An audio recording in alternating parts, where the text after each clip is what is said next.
Good morning, welcome to sweet home blog. সবাই কেমন আছো? আশা করছি সবাই ভীষণ ভালো আছো, সুস্থ আছো। আর আমরাও কিন্তু বেশ ভালো আছি। আর বন্ধুরা, এখন বাজে ওই সকাল 9:30টার মতন। তো এখান থেকেই আজকের ব্লগটা শুরু করছি। আশা করছি তোমাদের ভালো লাগবে, তো সম্পূর্ণ ভিডিওটি দেখার অনুরোধ রইল। তো আজকের ব্লগটা একটু দেরি করেই শুরু করেছি, কারণ আমার ছেলে তো ঘুমিয়েছিল এই ঘরে। আর ওর না একটা এত বাজে অভ্যাস হয়েছে, মানে রাতে এত দেরি করে ঘুমায়, সকালবেলাও দেরি করে উঠে। তো এখন তো স্কুল বন্ধ আছে, গরমের জন্য স্কুল ছুটি। কিন্তু স্কুল যখন শুরু হবে আমি ভাবছি আমি এর অভ্যাসটা কীভাবে চেঞ্জ করব। তো যাই হোক, ওকে এসে ডাক দিয়ে তুললাম, কারণ আমার আন্টি আছে 12টা থেকে। তো এদিকে এসে ভাবলাম যে এদিকের কাজও মোটামুটি এগিয়ে রাখি। আর যেহেতু ঘুমাচ্ছিল, তো সকালবেলা তো এই ঘরের কাজ কিছু করতে পারবো না এমনিতেও। তো ভাবলাম এত গরমের মাঝে রান্নাবান্নাটা আগে একটু তাড়াতাড়ি সেরে নিই। তো রান্নাবান্না আছে না, মোটামুটি একটু এগিয়ে তারপর এলাম এই ঘরে। মানে ওই ডাল ভাত আর কারকোল ভাজা নামিয়ে এসেছি, আর চিকেনটা কষিয়ে ঝোল দিয়ে এসেছি। তো চিকেনটা এতক্ষণে সিদ্ধ হতে থাক, আর আমিও এই ঘরের কাজ মোটামুটি এগিয়ে নেই। কিছুদিন ধরে এত গরম পড়েছে, মানে এইভাবে যদি প্ল্যান করে কাজ না করি না, তাহলে দেখা যাবে সারা দিন একটা না একটা কিছু করতে হচ্ছে আর গরমে কষ্ট পেতে হচ্ছে। তো ঘুম থেকে উঠে না আগে সেই অনুযায়ী প্ল্যান করে নিই, আর তারপর একটা করে একটা কাজ করতে শুরু করে দিই। তো সারাদিন কিভাবে আমি অ্যাক্টিভলি সংসারের কাজ করি, সংসারটা কীভাবে সুন্দর করে গুছিয়ে পরিপাটি করি, সেটা নিয়েই কিন্তু থাকবে আজকের ব্লগটা। তো তোমাদের সাথে কথা বলতে বলতে দেখো আমার বিছানা কিন্তু গোছানো কমপ্লিট হয়ে গেছে। তো এবার চলে এলাম লিভিং রুমে। সকালবেলা ঘরের অবস্থা এমন হয়ে থাকে না, মানে মাথাটাই গরম হয়ে যায়। যতই গুছিয়ে রাখা হোক, দেখবে তারপর পরের দিন ঠিক সকালবেলা এই ঘর দুয়ারের অবস্থা ঠিক এমনই হয়ে থাকবে। কিন্তু মাথা গরম করলে তো আর চলবে না, আমাদের সংসার আমাদের তো গুছিয়ে রাখতেই হবে, তাই না? তো সেই অনুযায়ী সুন্দর মতো ঘুম থেকে উঠে আগে প্ল্যান করে নিই ঠান্ডা মাথায়, তারপর অ্যাক্টিভলি সারাদিন কাজ করতে থাকি, গুছিয়ে পরিপাটি করে রাখি আমার এই সংসারটাকে। যেহেতু সংসারটা আমার, তো সংসারের সব দায়িত্ব তো আমার। কিভাবে সংসারটাকে গুছিয়ে রাখলে, পরিপাটি করে রাখলে আরও বেশি সুন্দর হবে, সংসারটার আরও উন্নতি হবে, তো সেই সব দায়িত্ব আমাকেই তো নিতে হবে, তাই না? তো আমিও আমার এই যে দায়িত্বগুলি চেষ্টা করছি সুন্দর করে পালন করার জন্য। আর এই যে ওয়াল শেলফগুলি দেখতে পাচ্ছ, এগুলি কিন্তু আমি নিজের হাতেই বানিয়েছি। তো এগুলি ডাস্টিং করার সময় না একটু সাবধানের সঙ্গেই ডাস্টিং করতে হয়, কারণ যদি আবার খুলে পড়ে যায়, সেই জন্য আর কি। কারণ এগুলি আমি আটা দিয়ে লাগিয়ে রেখেছি। প্রত্যেক দিন যদি আমরা এই আধা ঘন্টা সময় ক্লিনিং বলো বা ডাস্টিংই বলো, আমরা যদি এই ঘরের কাজগুলি করে থাকি না, তাহলে ঘরটাই দেখবে একদম চকচকে হয়ে যায়। আর ডিপ ক্লিন করার না এত সহজে প্রয়োজন পড়ে না।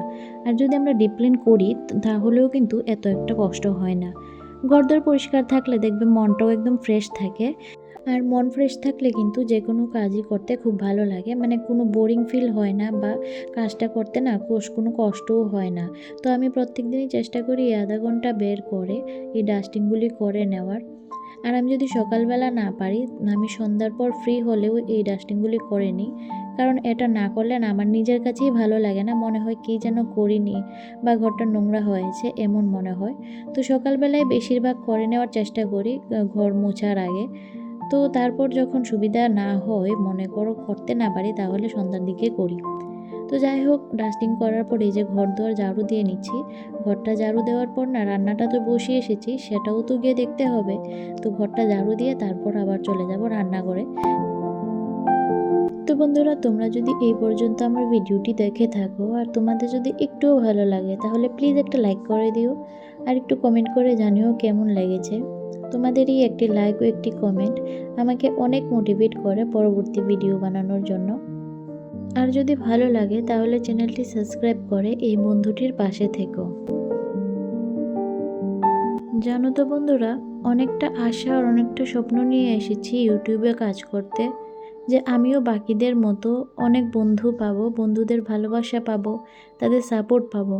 তো তোমাদের সাপোর্ট আমার ভীষণ ভীষণ প্রয়োজন। তো তোমরা প্লিজ আমাকে একটু সাপোর্ট করে দাও, চ্যানেলটি সাবস্ক্রাইব করে এই বন্ধুটির পাশে থেকো, এই বন্ধুটিকে একটু সাহায্য করো প্লিজ। তো বন্ধুরা, তোমাদের সাথে কথা বলতে বলতে আমার ঘর ঝাড়ু দেওয়া কমপ্লিট হয়ে গেছে। আর আমি না একটু তাড়াহুড়োই করছি, কারণ ছেলে আবার আন্টির বাড়ি যাবে। তো সব কাজ শেষ করে তাকেও রেডি করে দিতে হবে।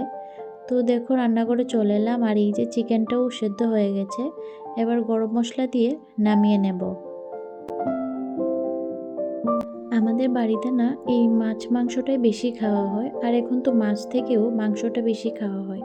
কারণ ওই যে আমার ছেলে, ও না মাংস হলে একটু ভাত খায়, এখন তো মাছও খেতে চায় না। আগে তবু একটু মাছ খেত। তো ওর জন্য অল্প হলেও মানে 1-2 দিন বাদে বাদে আমাদের ঘরে একটু হলেও মাংস আনা হয়।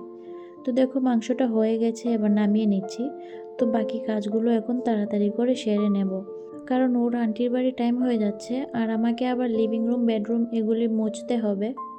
তো সেই জন্য তাড়াতাড়ি করে করছিলাম। তো এখন চুলাটা মুছে নেব, আগে একটু করে মুছে গিয়েছিলাম।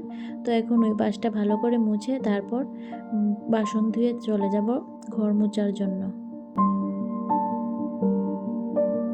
তো রান্না করার সময় আমি বাকি বাসনগুলি ধুয়ে নিয়েছিলাম, আর এখন ওই যে রান্না করার পর যে কটা আছে সেগুলি ধুয়ে নিচ্ছি।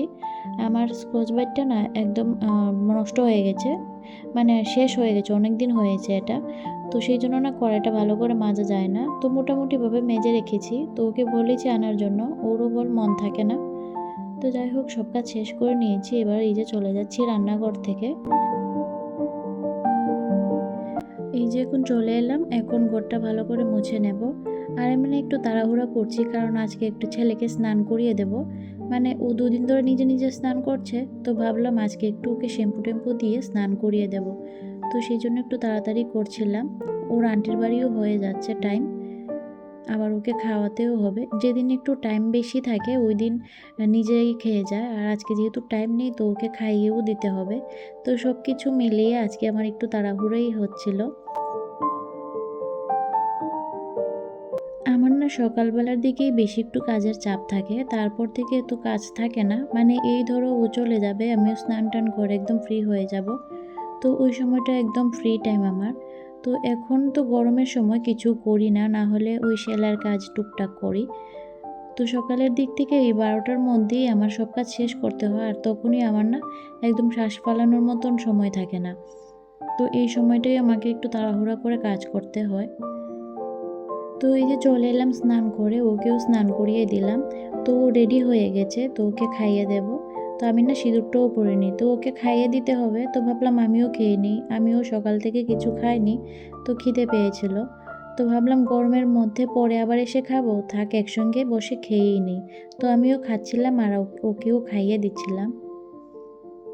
গরমের মধ্যে যত কাজ দ্রুত করা যায় সেটাই সবসময় চেষ্টা করি।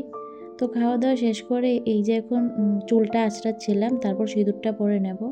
আর খাওয়া দাওয়া করেছি তো ওই 5-10 মিনিটের মতো বাকি ছিল। তো আমার ছেলেও বলছিল যে মা আমার গরম লাগছে, তো বলছিলাম যে গেঞ্জিটা একটু খুলে রাখ, পাপা যখন আসবে তখন আবার পরে তুই চলে যাস। তো সেই জন্য ও গেঞ্জিটা খুলে একটু বসেছিল আর আমার সঙ্গে গল্প করছিল। তো আজকে চুলটা বিনুনি করে নিয়েছি। গরমে না মানে চুল একদম খোলা রাখতেই পারি না, এক হলে খোপা করে রাখি, আর না হলে এই যে বেনুনে করে রাখি। তো সিঁদুরটা পরে নিচ্ছি। গরমের মধ্যে স্নান করলে যেমন আরও বেশি গরম লাগে। তো আমি না স্নান করে এসে কিছুক্ষণ পাকার নিচে বসতে হয়, না হলে আমার আরও গরম বেশি লাগে। তো একটু রেস্ট নিয়ে তারপর এই যে আনলাটা গুছিয়ে নিচ্ছিলাম। আনলাটা আগে গুছাইনি, কারণ এই কাজটা তো পরে ফ্রি টাইমে করা যাবে, সেই জন্য আর করিনি। তো এখন করে নিচ্ছি। আর আনলাতে শুধু ওর পাপার কাপড়ই থাকে, আর টুকটাক কিছু কাপড় থাকে। আর বাকি আমার কাপড়, ছেলের কাপড়, ওইগুলি না আমি প্লাস্টিকের ওয়ার্ড্রোবের মধ্যেই রাখি। আর ওর পাপা যেহেতু রেগুলার বের হয়, তো ওর পাপার কাপড়গুলি আমি আনলার মধ্যেই রাখি। তো ওরও সুবিধা হয় নিতে। তো আমার ছেলের এই যে ড্রয়িংয়ের ব্যাগ, স্কুল ব্যাগ এইখানে রেখে দিই। তো চলো আজকের ভিডিওটা এখানেই শেষ করছি। সবাই ভালো থেকো, সুস্থ থেকো, আর দেখা হবে পরের ব্লগে।